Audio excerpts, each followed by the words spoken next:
Welcome back to Podsauce. I'm Dax Holt. I am Alicia Renee. We are your podcast discovery show.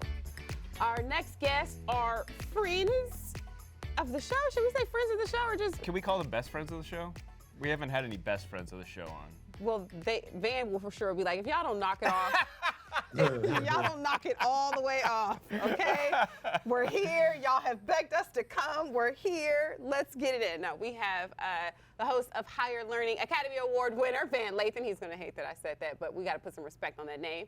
And New York Times bestselling author, Rachel Lindsay. You see what I did there, Rach? You spoke it into existence, and I'll take that. You better get into it. You better get into it. Guys, welcome. Thank you so much for joining us on Podsauce. What's up, guys? What's going on? How you guys doing? So what I love so much about Higher Learning is that you guys talk about everything from politics, life events, current events, from a very real Black perspective, but unfiltered. Was that intentional? Did you guys go in and you're like, listen, if we're going to do this, because from my understanding, you guys didn't know one another before you started Higher Learning, correct? Like, not personally. No, like I only heard of her from the Bachelorette, and then Bill introduced us, and that's how we got to meet. But I think that within one conversation, it was pretty obvious that there was a chemistry that would be able to, like, you know, go into the podcast. Like, we went to this really fancy restaurant that Bill took us to, the San Vicente Bungalows, like a private club or whatever. And we had a meal and we were leaving. And I noticed that Rachel just left 0 tip. She just didn't care about the people that were working. Great. And so I thought to myself, if there's any Black American that's willing to just stiff service workers and not care what people think about them, you know, you can have a good podcast with that person. Well, this is the first time I've heard this story. So, we did. Half the story is true. There was a meeting. It was at this location, and yes, it was. We had chemistry from the beginning. But to answer your question about it being unfiltered, I think it's clear from Van's background and my background that neither one of us hold back. You know, we're passionate people. We say how we feel, and that's the energy we wanted to bring to the podcast, especially when the podcast started, because it was supposed to start in March 2020. Then the pandemic hit. We didn't start till May 2020, and if you go back, there was a lot going on in May. We had found out about Breonna Taylor. We had found out about Ahmaud Arbery. We had found out about Hannah Brown. We have found out about that's true though. That's true. These were beginning conversations. And then George Floyd happened a week after we started. So our podcast became a response to what was happening in the culture, how we were feeling, how people were being affected. And we just decided to not hold back, not just on what we were saying, but then also our emotions.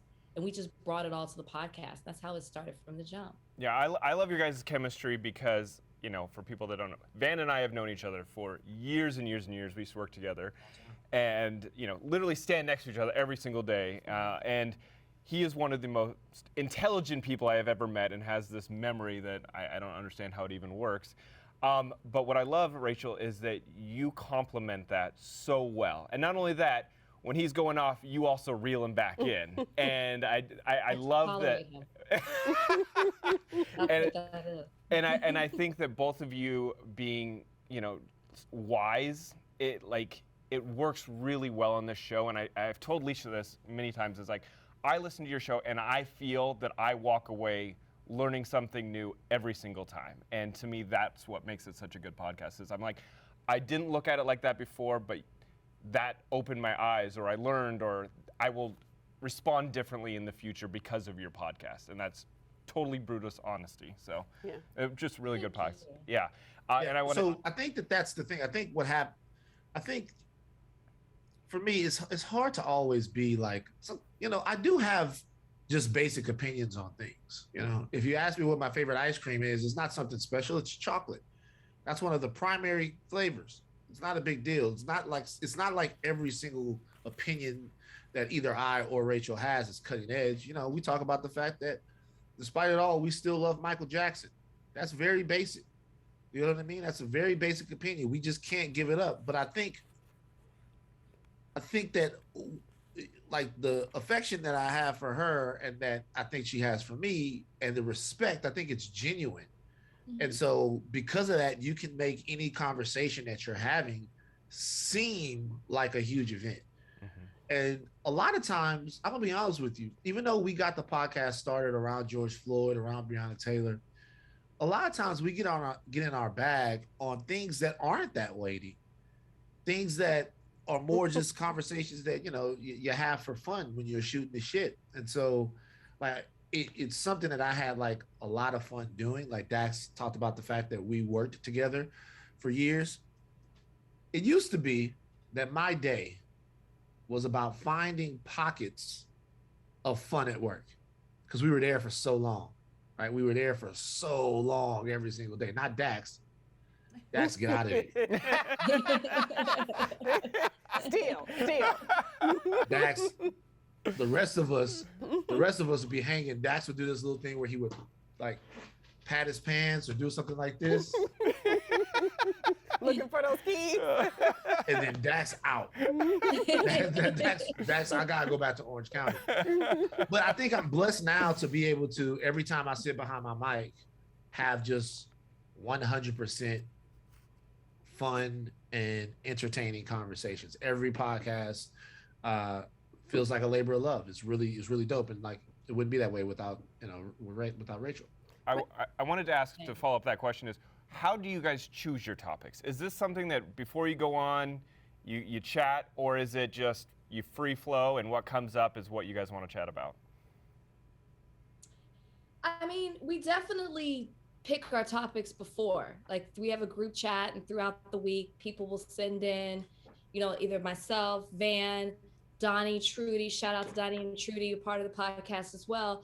We'll shoot articles, or maybe like, you know, like Van will say like, oh, I saw this. These people would be great to have on. Different things like that. It's just really free flowing as far as the information goes. And then sometimes on the podcast, you know, Van will say, hey, I saw this. Did you see this? You know, and we just talk about it on the fly. Sometimes we have breaking news. We love that on the podcast where we talk about stuff in real time. And then a lot of times we'll just get going in conversation. The conversation takes a turn, and it's something we never even intended to talk about, which is what I love about our podcast, which is why you feel like you're just listening to friends talk or family members talk, because that's how conversation goes in real life. You go on a tangent about something you never even planned on having a conversation about. Do you guys feel that there is, do you feel any pressure to, what's the word?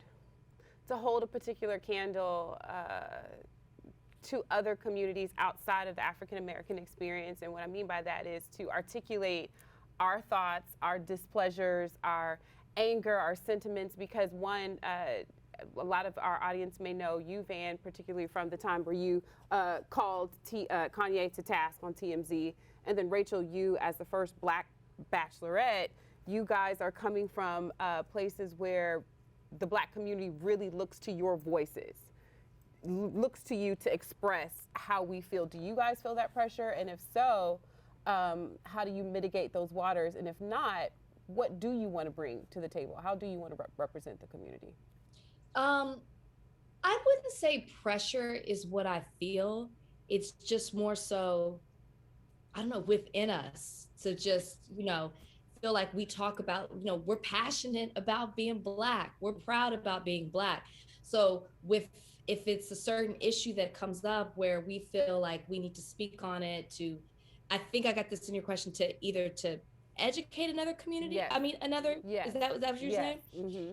Then we do that. I think it just comes with the podcast, but I wouldn't necessarily say we feel a pressure or responsibility. It's just kind of the way the podcast works. If I feel any pressure, it's not to people outside of Black people, it's to Black people. Okay. Because here's the thing about Higher Learning. We have a cross section of people who listen to the podcast, right? We're being honest with you guys. There's a lot of clash, a lot of uneasiness in the Higher Learning audience, the thought warriors, we call them, okay? So I tend to sometimes fly off the handle, go off the rail, and talk about things in a very, I feel like, real world, matter of fact way. You know what I mean? And our audience is very righteous. They are very, like, sometimes me and Rachel don't agree on certain things, right? We won't agree on what the best way to go about this is or what the best way to go about that is. So sometimes I feel more conflicted about what I should and should not be saying in order to serve the audience that we have that sometimes feels a lot different than me. I'm a Dax knows it. My main emotion in life is like, like Dax knows that. My main is like, let's go. Let's get in each other's faces. Let's do it. Let's everybody just sack up and get it out the mud. But, sometimes the thought warriors, they're a little bit touchy.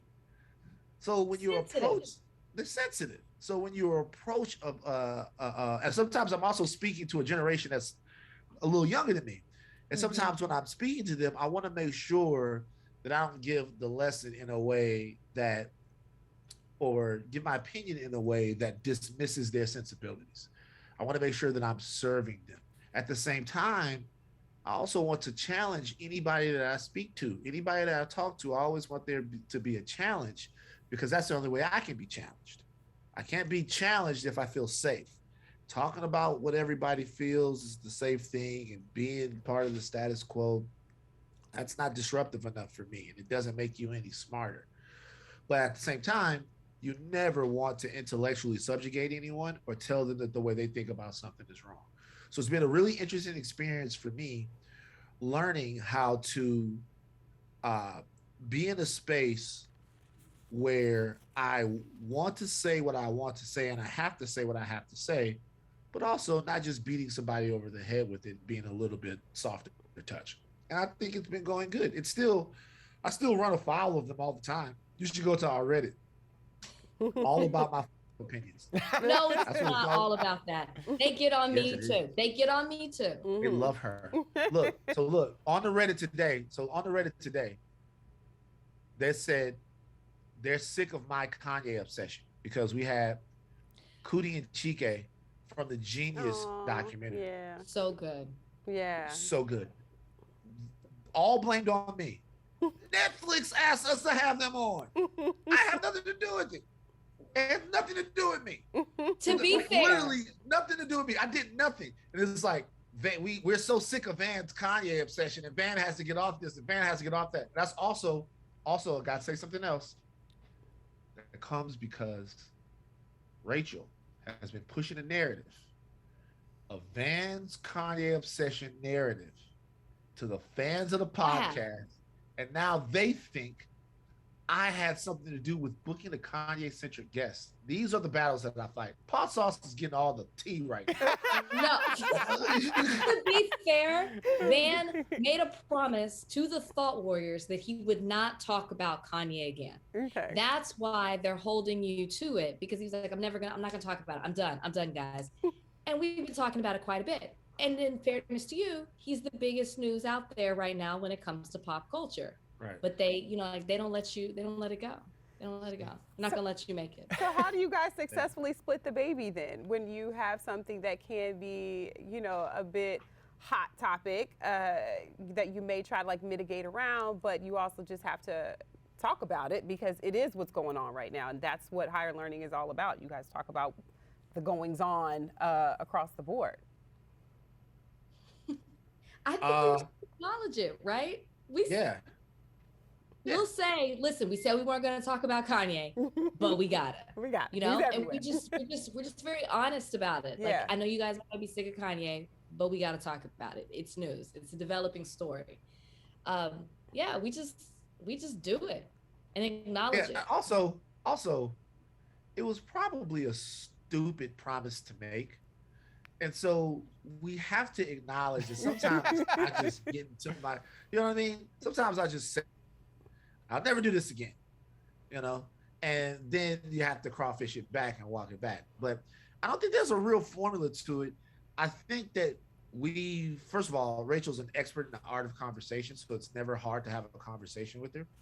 But I think that what we've learned, at least what I've learned, is that, and that's, you kind of learn this on TMZ. We learn this all the time on TMZ, that like, as long as cameras are rolling and there's a mic on, who you are is coming out at some point anyway. For sure. Like you just can't hide yourself. So it doesn't make any sense to try. So if I'm the bad guy of the day on the Reddit, or if Rachel is, which she never is, then we just got to do that. I'm too conservative sometimes. Because you are. But we have to serve the podcast audience, and we're not serving them if we're not giving them the authentic versions of ourselves. So you guys have had some huge guests on your podcast, athletes, celebrities, authors. But who is that dream guest for you guys? And you can have different dream guests, obviously, but Van, who would be your dream guest to have on there? My dream guest on the podcast. I swear, you say Kanye, I will. That would be hilarious. But it makes sense. That would be, yeah. That makes sense. That would be everyone's dream. Got to see that one go down. Okay, so there are three. Can I name three of them? Yes. There are three. One is Kanye West. Why? I need the why. I need the quick. Give me the skinny. The skinny is just because there's closure there. Okay. Okay. Right. Two is Barack Obama. Okay. Shocked. Why, Rachel? He's not a lover of Barack Obama, so this could be a hostile situation. Van, explain. Oh, I love the fact that I love what he represented, but I think he left some stuff on the table. I think when we get a little further away, just look. His hands were tied. You can't put that out there without talking about how tied his hands were. Okay, I mean that's fine. Doesn't change anything. Like the reality is, his hands were tied. Look, let's meet in the middle. Let's say that we believe Barack Obama did the best possible job he could for Black people while he was in office. Like, let's say we believe that, okay? Then I think that it's worth the conversation to ask him what he would have wanted to do.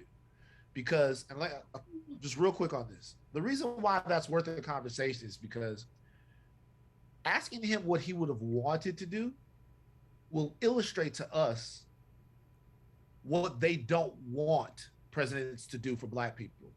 And then we'll be able to better prioritize the things that we really, really need to push them on. But just acting like the job was well done, when in hindsight, there are all types of statistical indicators that it wasn't, I think is doing a disservice to us. And I think that President Obama, to be honest with you, owes it to us, the people who supported him blindly, no matter what was going on, to tell us which measures, which parts of government, which parts of Black America, which parts of America, period, he wanted to touch, but ran into roadblocks, everywhere. Now, there's some things we know, but I think that conversation is a worthy conversation. So it would be, the second one would be him, and then the third one, it's interesting. But to me, the third one would actually be Candace Owens. Really? Rachel, you, what? I'm not even gonna, I feel like that's a clickbait answer. I was gonna say, I'm surprised that you'd even want to give her a platform. I mean, you've literally banned her. We talked about this. We don't talk about her on the show. There are certain people who've been banned from conversation. It used to be Kanye, and Candace is one of them. We don't talk about her. Like, why would we talk about Candace? Van, if you can give me 3 sentences, and then, because you're trying to make my blood pressure boil up, I feel it. So just give us the 3 sentences to why, and then Rachel, because I definitely want to hear your wish list. Expose the. Okay. 3 words. Well, there we go. Rachel, moving right along. I mean, that I would be down for. That I would be down for. But it would be the most frustrating conversation ever, because that's somebody you just can't have like a logical, factual conversation with. Mine is easy. Mine is Michelle Obama. Obviously, just really want to have a sit down one-on-one. Don't shake your head, one-on-one conversation with her. Just want to talk to her. The other one, Rihanna. Okay. Got to go with her. Okay. It's funny the two perspectives. Like Van wants a fiery conversation with all of them, and Rachel's like, nope, I want to tell them how great they are. Let's bring it home. Let's bring it on home. Yeah. See, this is where we even each other out. Exactly. Good yin and yang. Okay, so we are a podcast discovery show, as you know, and we are always looking for recommendations. Obviously, people love your podcast. Rachel, is there any podcasts that you can recommend to our audience?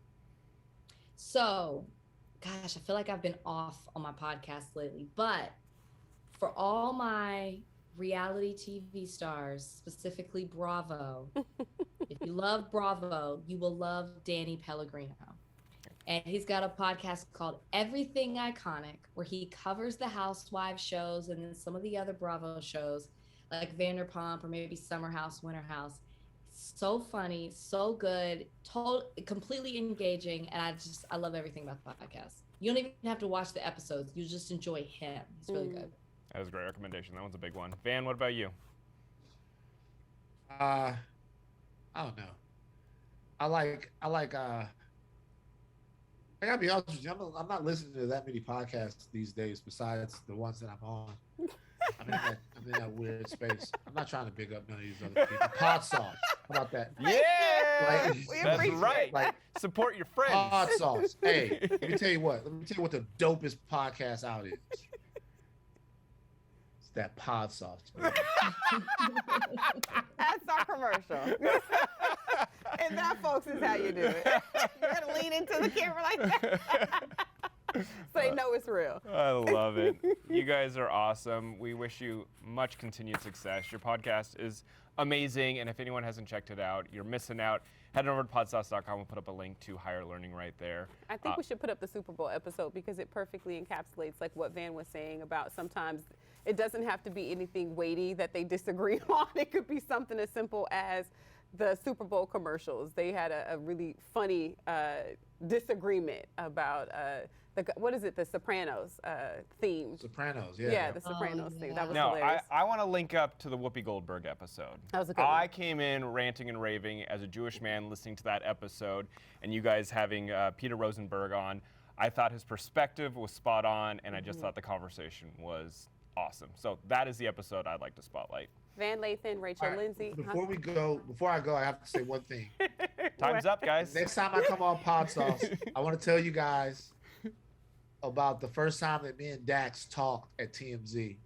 When Dax came up to me after the show and poured his heart out to me about how he felt like some of my jokes were on the show. I made a joke at Dax's expense, and Dax stepped to me.